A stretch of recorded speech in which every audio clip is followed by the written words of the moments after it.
he's so wrong, it's so inaccurate, and it's misguided and all of that stuff. And I just wish that this one-eyed would come on and have some sense when he's talking about Bethune Cookman University, first of all, because it's not Bethune Cookman College, it's Bethune Cookman University, okay? Now, let me take this step by step. Now, he's talking about Bethune Cookman has no NFL players. Well, that's just 0% accurate. We have a lot of NFL players, okay? Matter of fact, we're in the NFL Hall of Fame. Okay, not only cannot every HBCU say that, but it's a lot of Division I colleges that can't say that. We're in the Pro Football Hall of Fame, okay? We have players, just a year before me, we had a couple of players that were Pro Bowlers. Rasheed Mathis and Eric Weems not only are Pro Bowlers, okay? If you don't like the Pro Bowl, they were first team All-Pro. Do you know what first team All-Pro means? You are the best at your position, okay? And Rasheed Mathis is a cornerback. Eric Weems is a return man. They were in the era of the best at that time. And he going to Bethune College. Bethune College is like a special ed HBCU. There ain't no motherfucking college you jump. He going to Bethune College. Bethune College is like a special ed HBCU. There ain't no motherfucking college you jump up and say, that boy going to the NFL. Nowhere in the history of Bethune College have anybody made it to the NFL. Nowhere in Bethune, ain't never went nowhere from Bethune. All right. Let me turn this down here. Now, Charleston White is a guy that I won't say enjoy, but I'm okay with Charleston White.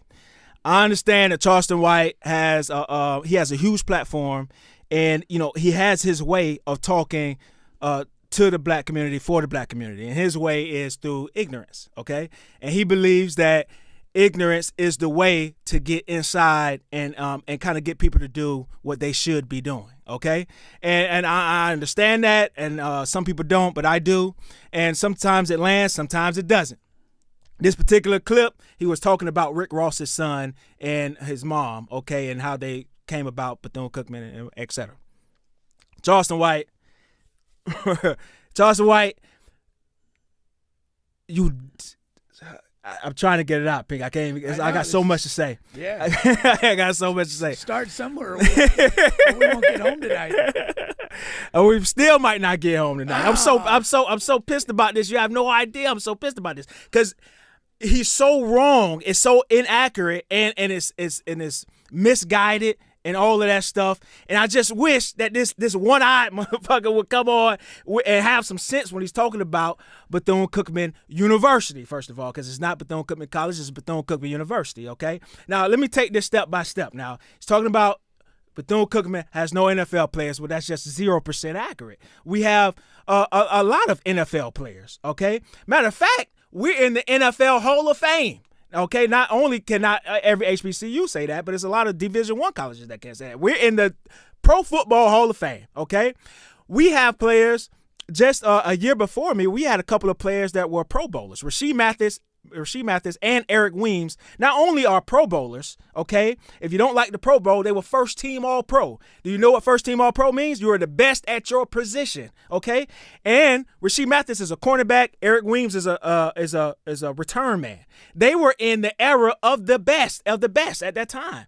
Rasheed Mathis played when Darrell Revis played. Dawkins, all of those guys, okay? He was the best at his position when those guys were in the league. Eric Weems played during Devin Hester, the best return man of all time. Well, there was years when Devin Hester had to sit down because Eric Weems was the best in the league. If you can't believe it, it takes 5 seconds to Google, okay?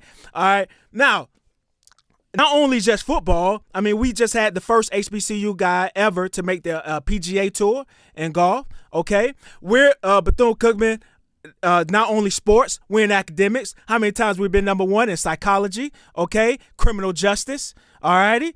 All right, when you talk about HBCU, we talk about the band. You don't want to talk about the band when it comes to Bethune. We've had the number 1 band God knows how many years, all right? And we never fall outside of the top 5, all right?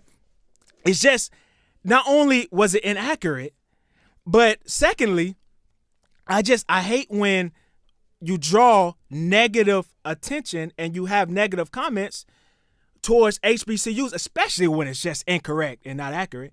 But because you have all of these kids, you have such a huge platform. You have all these kids, you have all of these mothers, okay, who have kids. And when they watch this video, they don't know much about Bethune Cookman. They don't know much about HBCUs. But what they say is, damn, yeah, I'll never send my son to HBCU. I'll never send my son to Bethune. Look what Charleston is saying. Look what Ed Reed just said a couple of months ago with his crazy ass self, okay, and was off base. Hello, Ed Reed is still not on the coaching staff 10 months later.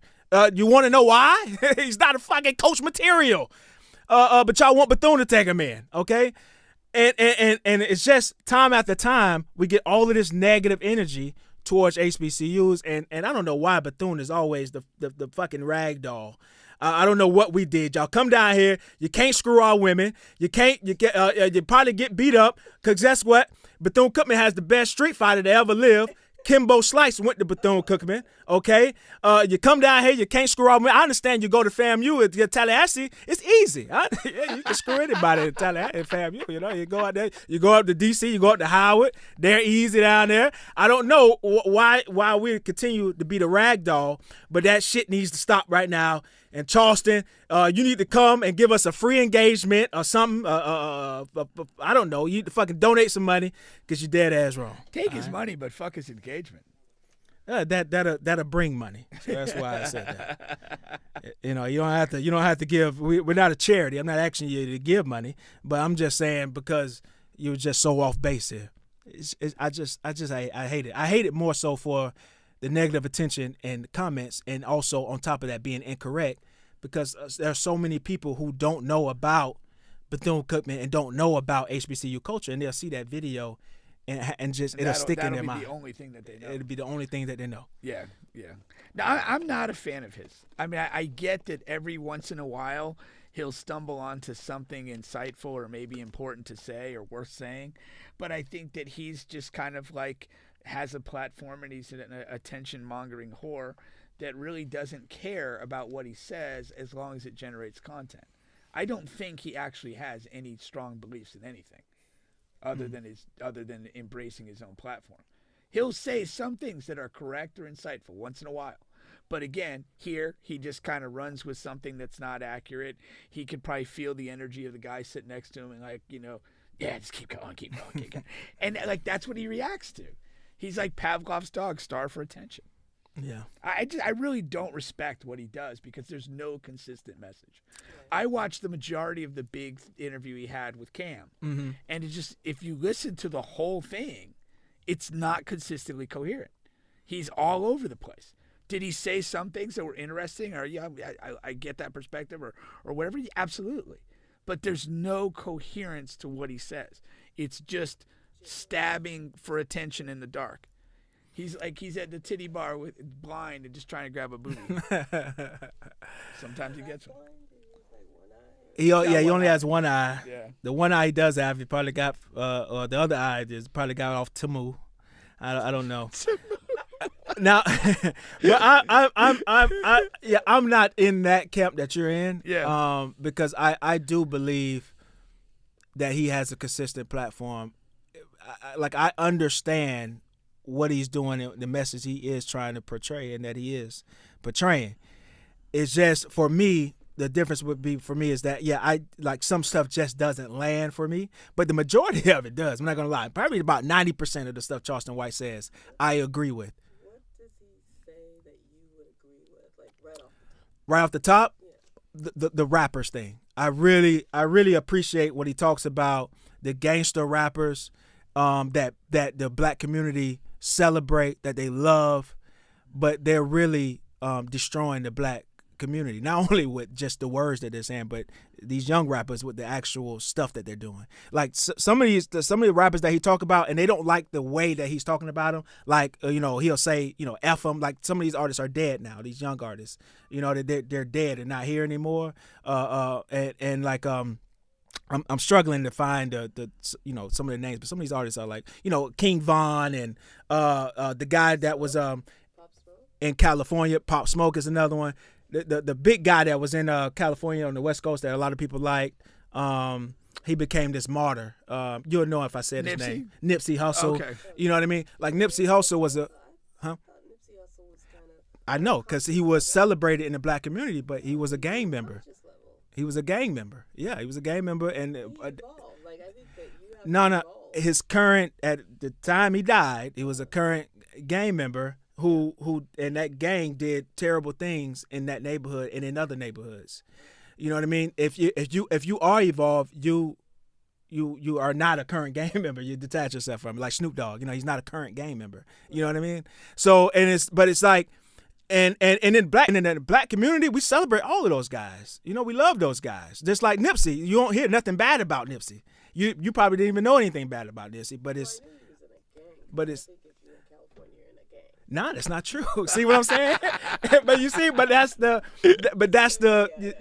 what we think about these guys. That's just one thing. But because you asked about one thing, but I understand that. Now, before Charleston, I didn't think that way. He introduced a new way of thinking because Oh, you really didn't.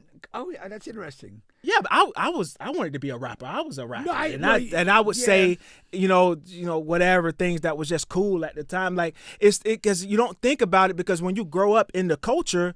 Gucci Man, Jeezy, like I love those guys. Lil Wayne, like I love all these guys. Yeah, but yeah. if you really think about what they're doing and if they are actually living What they're what they're rapping talking about. about, Yeah, it's yeah. destroying the black community in for every sure, facet of the way. Sure. No, but because we've talked too on the show, and I didn't know it came from Charleston, but that was the opening. But you had talked too about that certain music is promoted and it serves a destructive element, and you kind of had that. I thought you'd kind of arrived at that on your own. No, because the words are bad. But it's more so about the guys that really are out doing it because, they're Plies words are bad, but nobody is in the hip hop culture believes he's actually doing those things. Right. So in that era is cool, but a lot of these newer artists, and he's really only talking about like the newer guys. Like Young Thug. Yeah, exactly. So I feel for me because I'm probably older than you guys, but I've listened to. I'm from New York, and I understand there's regional music. Regional and music, that yeah. I have to, when I'm listening to it, I'm not really necessarily thinking about what they're doing when they're not out, when they're out of the studio. I'm just thinking about the message that they're trying to convey in their music and the type of music. How does it make me feel when I listen to it? Yeah. So I get that part, but I think Tipper Gore may be the person that was talking about rap music before. Tipper Gore.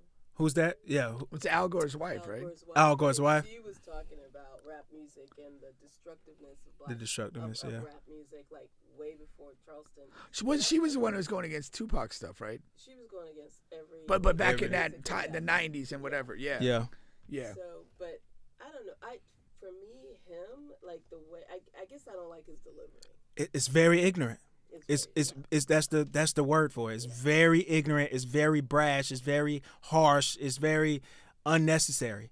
But to be honest, it's the best way to go to reach our community, and that's his core audience. You're not going to reach it any other way. Nobody has.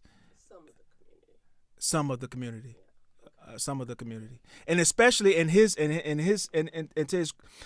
he's trying to reach the youth, and in my belief that's definitely the only way. He's not trying to reach us and whoever else. He's trying to reach the youth, and for example, in this same clip earlier, here I vehemently disagree and all of that, but he said something about 5 minutes earlier that was so effing spot on, because he was talking about mentoring kids, right? And I mentor once a week at Winter Park Community Center. A shout out to those guys. And he was like, when you mentor kids, it's probably a couple of times a week, a couple of hours. And he's ultimately what he said was, you're really only putting a Band-Aid on that child's situation because if we mentor in a bad neighborhood or kids that's coming from a bad neighborhood. But really the only way to change things is to change his environment. So with his program, what they do is they work on getting the moms, those single mothers, jobs, getting their record expunged, getting them driver's license so they can get to and from work. If you change the kids' environment, that can sort of change their situation. All right, because you just coming in and helping them with their homework and trying to be the dad in it for 2 hours out of a week, it's not really going to do much. You know what I mean?